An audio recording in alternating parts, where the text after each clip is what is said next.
You're listening to The Bird Bath.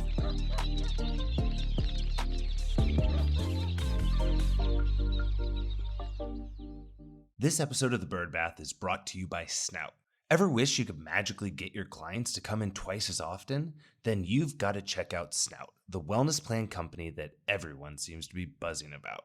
Trust me, this isn't your grandfather's wellness plans. I've seen just about every version of these things over the years, and the team at Snout is the first to actually get it right. You've got to see it for yourself.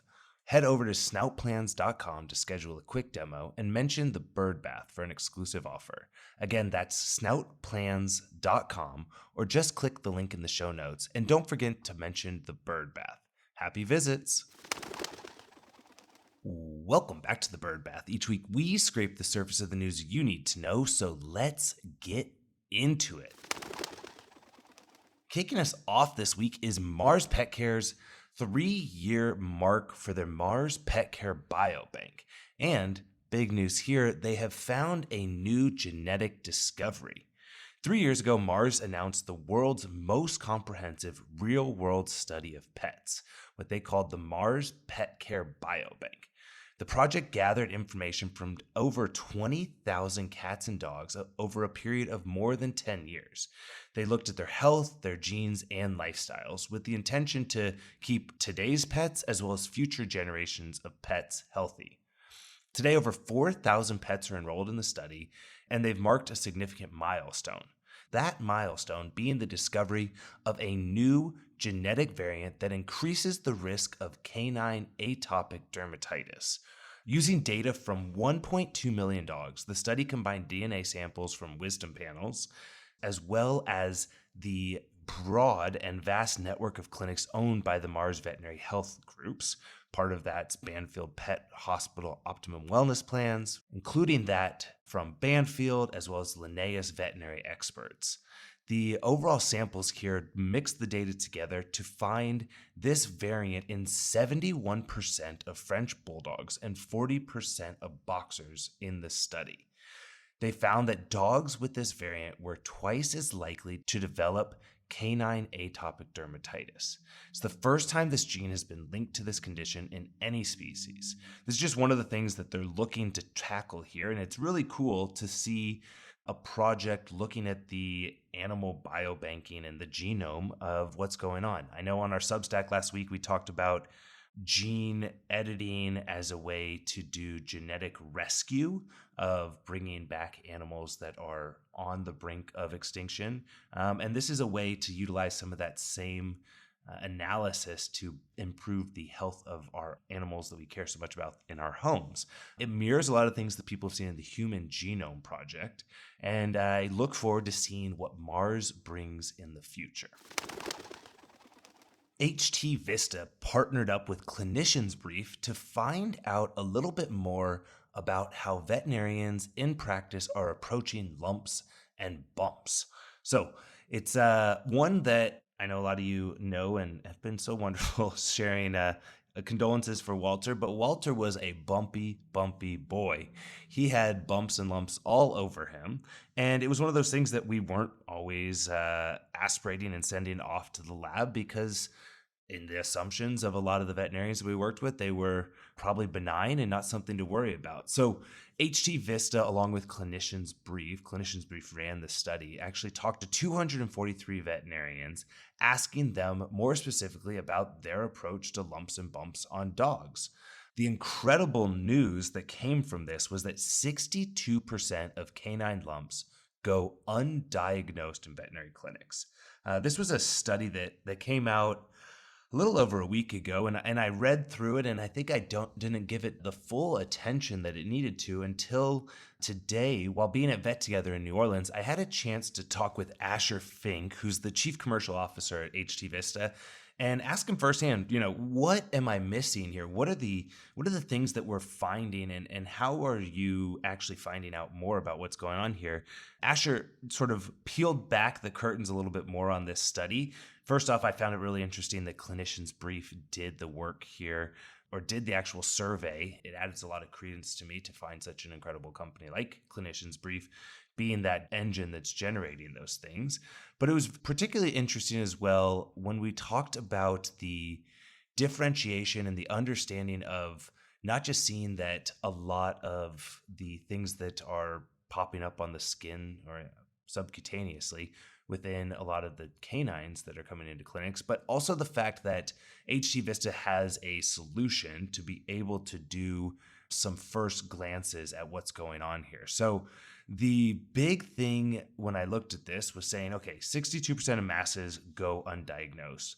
But is that a question of they don't need to be tested? Veterinarians are extremely skilled and understand a lot of things that are going on. What they found was that on average, GPs see about 13 and a half dermal and subcutaneous masses per veterinarian per week, and yet fewer than 6 of those lead to an actual diagnosis. Ultimately, 15% of those lumps ultimately proving malignant, and it's an opportunity there for a lot of dogs to receive a higher level of care. In the survey, some of the oncologists that they talked to warned that the wait-and-see culture risks delaying treatment and worsening outcomes. Dr. Jillian Dank, who's a leading veterinary oncologist, said, every week thousands of dogs leave clinics with undiagnosed masses. While many are benign, others are malignant, and delaying diagnosis can mean lost treatment opportunities and poor prognosis. So it's definitely an interesting one. I found it particularly thought-provoking when I think about the, pinching behind it test and some of the other things that a lot of you probably have a better experience on. But if we have the technology and the availability to actually be able to test these things without doing an aspiration or without removing it and testing it and doing those sort of things, it would be very interesting to see how we can reduce the occurrences of cancerous masses in different canines. So very cool to see the results here. Make sure to go and check it out. I will link the overall study so that you can check it out and see what you think, and see if you think you're going to be testing more of these types of masses in your clinics. Final story here was something that was good news. I love a good news story, and this one was coming to us, and it was well deserved and well needed. The Royal Veterinary College received a notification that they have regained full accreditation in the US.